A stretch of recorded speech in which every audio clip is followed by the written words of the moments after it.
Créer son entreprise en tant que femme, c'est possible.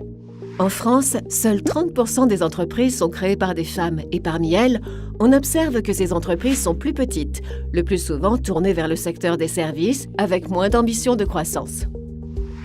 Or, comme l'essor économique d'un pays ne peut se faire sans création d'entreprises, plus de création féminine entraînerait de formidables perspectives de développement et favoriserait l'égalité professionnelle homme-femme. Alors, quels sont les freins qui limitent l'entrepreneuriat des femmes ? Tout d'abord, les futures créatrices souffrent souvent du syndrome de la bonne élève, repoussant toujours la date de création en attendant d'avoir le business plan parfait. Le second frein concerne la maternité, que de nombreuses femmes considèrent comme incompatible avec la création d'entreprise. Afin de lutter contre ces freins, 2 leviers ont été identifiés par la recherche. La sensibilisation pour créer l'envie et désamorcer les craintes et l'accompagnement tout au long du processus de création. Pour chacun de ces 2 leviers, il est essentiel de s'adapter à la diversité des profils que l'on peut regrouper en 4 grandes catégories. Tout d'abord, le profil cérébral. C'est le cas de Valentine. Elle a créé une entreprise avec son conjoint dans le domaine du sport. Elle y croit, mais reste dans le doute.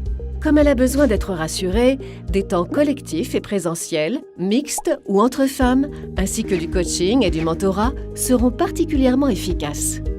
Le profil équilibré, comme Eléa, qui a créé une entreprise de service après quelques années de salariat pour mieux équilibrer sa vie privée et sa vie professionnelle. Ainsi, elle aura surtout besoin de contacts avec des experts métiers et d'échanger avec ses pairs pour partager ses problèmes et ses solutions.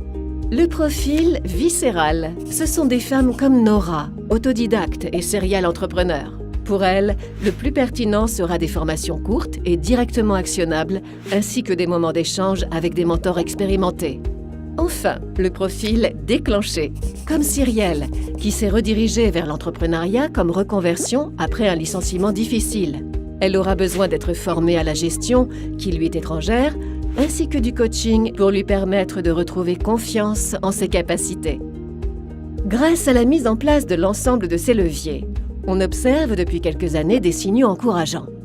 Alors, si l'aventure vous tente, n'hésitez pas à contacter une structure d'accompagnement proche de vous et qui saura vous accompagner de manière personnalisée.